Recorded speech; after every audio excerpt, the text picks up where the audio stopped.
Pada hari Rabu, bulan Zulhijjah, tahun 23 Hijriah, kepanikan menyelimuti kota Madinah saat kaum muslimin melaksanakan sholat subuh di Masjid Nabawi.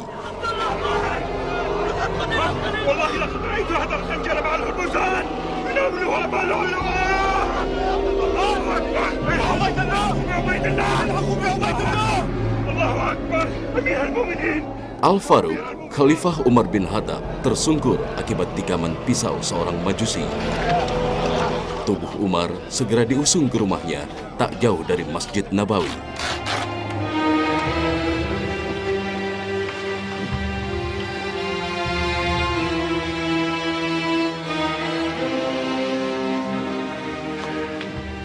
Dalam kondisi tak berdaya dan lemah, tak ada yang terpikir oleh Umar kecuali nasib kaum muslimin.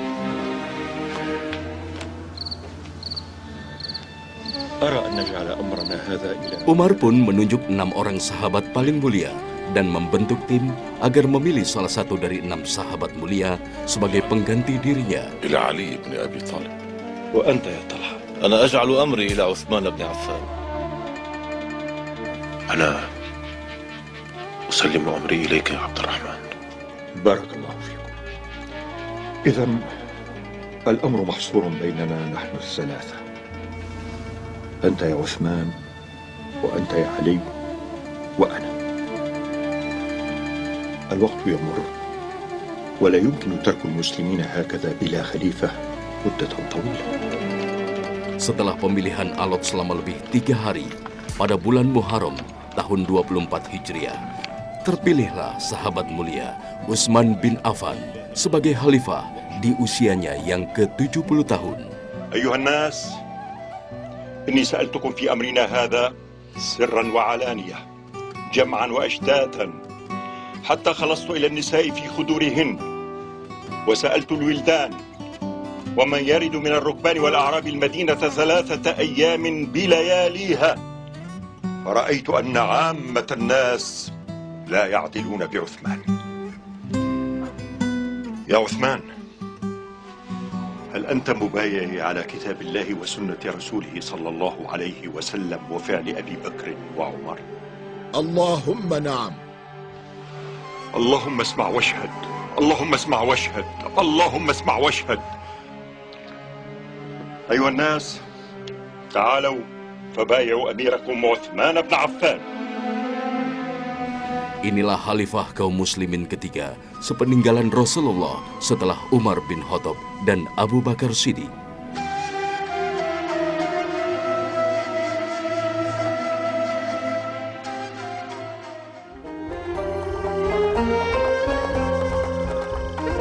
Para sahabat ketika itu setelah wafatnya Umar radhiyallahu anhu, mereka lebih menginginkan Abdurrahman bin Auf sebagai khalifah.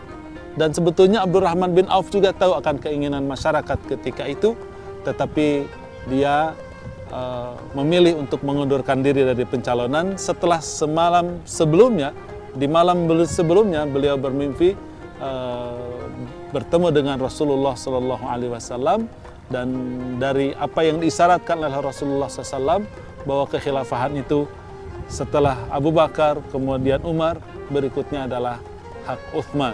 Oleh karena itu, setelah ia mengundurkan diri dan melakukan pertanyaan-pertanyaan kepada masing-masing calon dan kemudian melakukan survei di masyarakat, memang Utsman lebih dominan, lebih cocok dibandingkan dengan Ali bin Abi Thalib, terutama dengan pertanyaan terakhir ketika Ali ditanya untuk dibaiat, dia mengatakan tidak sanggup kecuali memang ditunjuk akan lakukan sepenuhnya, semampunya. Sementara Utsman bin Affan ketika diminta berbaiat, dia mengatakan dengan sangat tegas, ya, aku sanggup melakukannya. Tampilnya Utsman bin Affan sebagai khalifah menjadi berkah tersendiri bagi kaum muslimin. Selama 6 tahun pertama, sahabat mulia menantu Rasulullah ini mengikuti jejak Khalifah Umar bin Khattab dalam memimpin kaum muslimin. Pribadinya yang lemah lembut dan bersahaja membuat kaum muslimin hidup dalam kenyamanan dan kedamaian. 12 tahun pemerintahan Utsman itu 6 tahun yang pertama itu adalah tahun di mana masyarakat begitu bahagia. Masyarakat begitu senang sekali pemimpinnya sangat lembut, sangat adil, sangat dermawan, gitu ya. Pemimpin yang betul-betul khalifah yang rasyid, dan ini membuat masyarakat menjadi sangat nyaman. Sebenarnya dari 12 tahun itu kalaupun dibagi dua, 6 tahun pemerintahan yang sangat nyaman, 6 tahun belakang itu mulai muncul masalah. Walaupun sebenarnya masalah itu baru muncul besar di 2 tahun terakhir saja. Jadi kalau di 12 tahun, kemudian 10 tahun Utsman begitu luar biasa. Tiba-tiba sejarah Utsman menjadi sangat keruh hanya oleh 2 tahun yang terakhir, itu masalah. Karena 2 tahun yang terakhir pun nanti kita akan melihat bagaimana sebenarnya sejarah tentang Utsman banyak sekali dimasuki oleh kepentingan sehingga muncul berbagai macam kisah yang palsu tentang fitnah di seputar Utsman. Utsman bin Affan yang memang memiliki kekayaan berlimpah sejak sebelum Islam tak pernah disibukkan dengan mencari nafkah untuk menghidupi keluarganya. Tak pernah sekalipun mengambil gajinya sebagai khalifah. Bahkan sahabat mulia ini lebih banyak memberi kepada orang lain dari harta kekayaannya sendiri. Ada beberapa ibadah yang di zaman Utsman itu ada sedikit perbedaan. Umpamanya ketika ada azan, ya, Utsman ketika itu ada azan 2 kali untuk azan Jumat.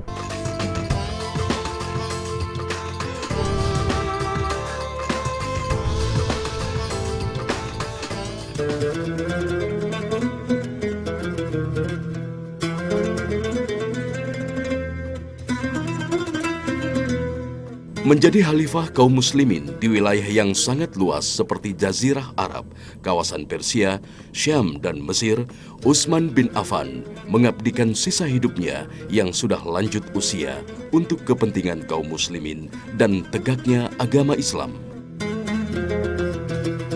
Allahu Akbar, Allahu Akbar, Allah. Selain mempertahankan kebijakan Umar bin Khattab, Utsman bin Affan yang dikenal banyak bekerja dan sedikit bicara ini banyak membuat kebijakan baru yang kemudian diikuti oleh kaum muslimin hingga sekarang.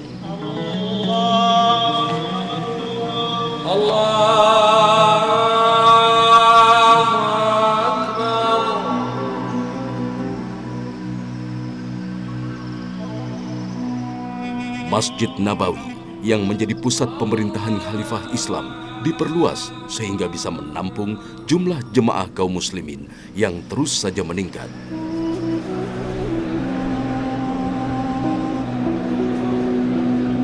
Sejarah mencatat Utsman bin Affan adalah yang pertama melakukan perluasan Masjid Rasulullah Shallallahu Alaihi Wasallam. Kalau kita masuk ke Masjid Nabawi, di Raudhah, kemudian setelah Raudhah itu ada banyak tiang-tiang yang lebih rapat. Itu adalah masjid aslinya. Sehingga kita sebenarnya bisa, kalau kita lihat tiang di atasnya itu ada tulisan-tulisan. Dan tulisan-tulisan itu umpamanya ini adalah tiang siapa, ini tiang, itu tiang dulu ada sejarahnya. Itu masjid aslinya.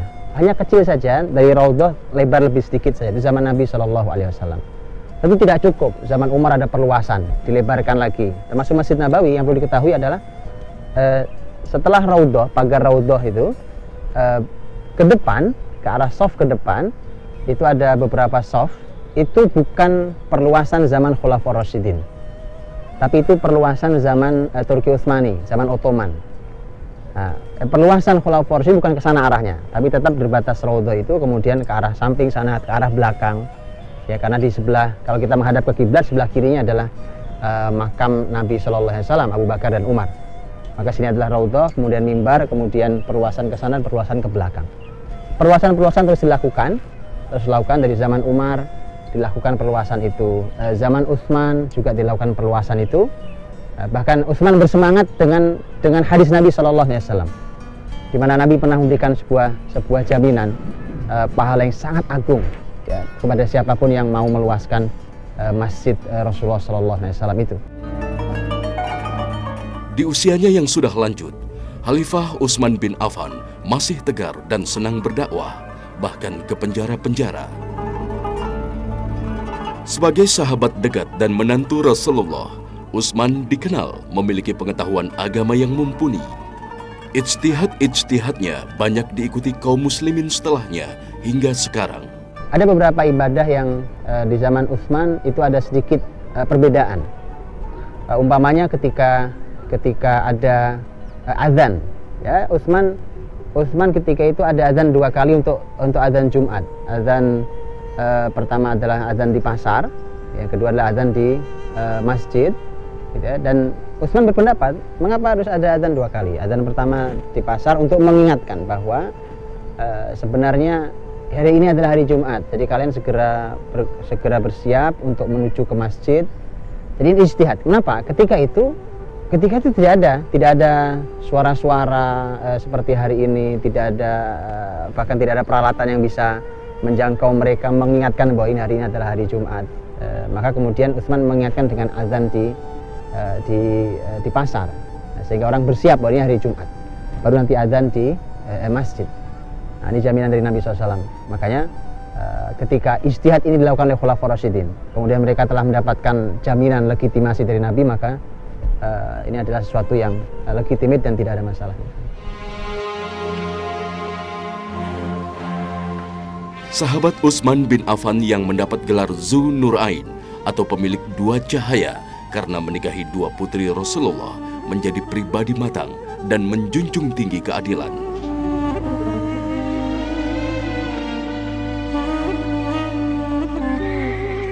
Segala persoalan yang muncul di kalangan kaum muslimin dihadapi dengan ketenangan dan kelembutan, sekalipun bahaya maut mengancamnya.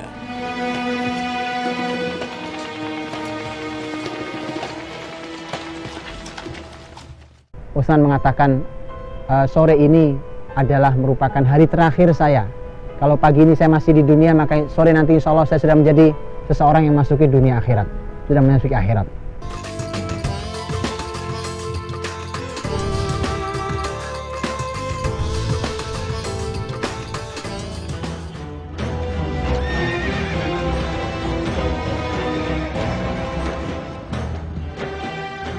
Ketenangan dan kelembutan yang melekat dalam pribadi Utsman bin Affan tak lantas membuat sahabat mulia ini berhenti menyebarkan Islam ke berbagai wilayah seperti yang dilakukan Umar bin Khattab.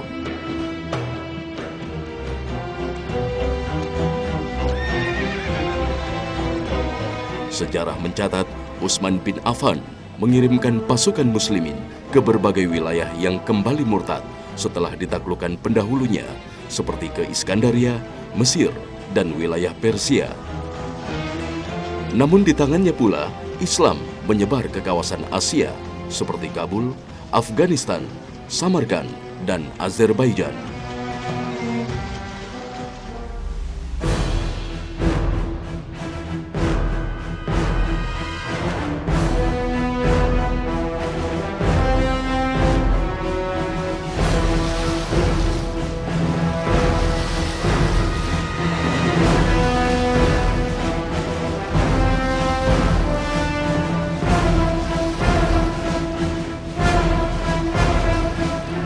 Dari Mesir, muslimin digerakkan ke wilayah Afrika Utara hingga Maroko. Bahkan kawasan laut pun tak lepas dari perhatian Utsman bin Affan. Pulau Siprus di Eropa pun ditaklukkan oleh Angkatan Laut Pertama yang dibentuk oleh Utsman bin Affan.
Saat pasukan muslimin menaklukkan Azerbaijan, terjadilah peristiwa penting yang dicatat dengan tinta emas dalam sejarah Islam. Pasukan muslimin yang berasal dari wilayah berbeda saling hujat karena berbeda pendapat dalam bacaan Al-Quran. استهدوا بالله واقرأوا قراءتنا فقراءتنا أفضل بل قراءتنا أفضل قراءة أبي موسى أفضل بل قراءة ابن مسعود أفضل.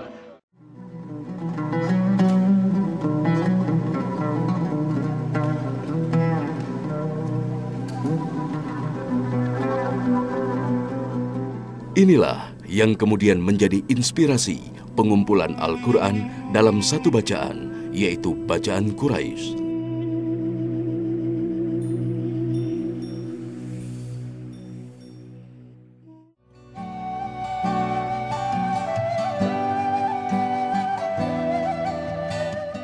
Al-Quran inilah yang menjadi standar bacaan kaum muslimin di dunia hingga sekarang. Itulah mengapa Al-Quran yang kini menjadi pegangan kaum muslimin di dunia saat ini disebut dengan Mushaf Utsmani. Namun pengumpulan bacaan dengan standar bahasa Quraisy inilah diantaranya yang kemudian memunculkan api fitnah dalam sejarah Islam. Fitnah yang disebar oleh seorang Yahudi bernama Abdullah bin Sabah menjalar ke semua wilayah dan menggugat berbagai masalah yang berujung pada tuntutan agar Utsman meletakkan jabatannya sebagai khalifah.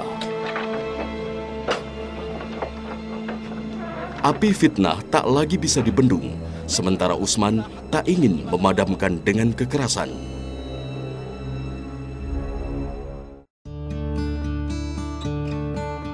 Tahun 35 Hijriah, Utsman dibunuh oleh para penebar fitnah setelah mereka mengepung rumahnya selama 40 hari. Utsman mengatakan, aku hari ini berpuasa karena semalam aku bermimpi. Aku bertemu Rasul, Abu Bakar, dan Umar. Kemudian Rasul mengatakan, irji, innak muftirun indi ghadan. Pulanglah Utsman, besok kamu akan buka puasa bersama saya di sini. Maka Utsman mengatakan, aku hari ini akan berpuasa. Hari Jumat ketika itu, di hari Kamis dia berpuasa, hari Jumat dia berpuasa. Maka kemudian Utsman sempat bertemu dengan seorang sahabat yang tetap meminta untuk melakukan perlawanan, tapi Utsman larang. Utsman mengatakan, sore ini adalah merupakan hari terakhir saya. Kalau pagi ini saya masih di dunia, maka sore nanti insya Allah saya sudah menjadi seseorang yang masuki dunia akhirat, sudah memasuki akhirat. Menjelang maghrib itulah masuk musuh-musuh itu, para pemberontak itu. Kemudian mereka menendang, memukul, menusuk, bahkan ada yang menusuk dada Utsman berkali-kali. Luar biasa, ada yang menarik jenggotnya dan seterusnya. Utsman jatuh tersungkur wafat. Itu adalah hari Jumat menjelang maghrib, persis seperti kalimat Nabi, Utsman, kau akan berbuka bersamaku di sini. Ini sebuah kemuliaan. Siapapun yang memusuhi Utsman, maka mereka tahu mereka bermusuhan dengan orang yang berbuka puasa bersama Nabi SAW di surga sana. Benar yang dikatakan Rasulullah SAW. Utsman bin Affan dijamin masuk surga. Namun di akhir hayatnya, ia harus menghadapi fitnah besar yang sekaligus menjadi penyebab wafatnya. ما أنزلنا عليك القرآن لتشقى إلا تذكرة لمن يخشى